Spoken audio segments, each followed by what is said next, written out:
Altfel Imobiliare vă propune spre vânzare un apartament cu 3 camere, care a fost transformat într-unul cu 2 camere. Ideal pentru un cuplu, un burlac sau, de ce nu, pentru o burlăciță. Situat pe strada Frunzei, numărul 18, apartamentul 17, etaj 4, Sibiu, locuința beneficiază de o suprafață utilă de 72 de metri pătrați, la care se adaugă un loc de parcare și posibilitatea de a achiziționa contra cost și garajul. Locuința este compusă din living cu bucătărie open space de 51,57 metri pătrați utili, dormitor de 14,94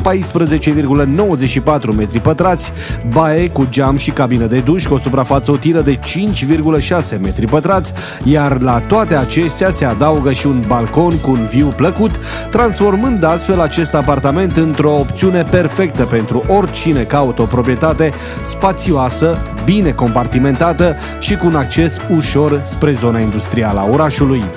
Locuința se vinde mobilată și utilată ca în fotografii, având îmbunătățiri precum ușă de metal la intrare, uși de lemn pe interior, ușă de sticlă de la baie, cabina de duș de sticlă, ferestre cu geam termopan și tâmplărie pe WC, parchet din lemn masiv, centrală termică proprie, calorifere, vopsea lavabilă și tapet pe pereți.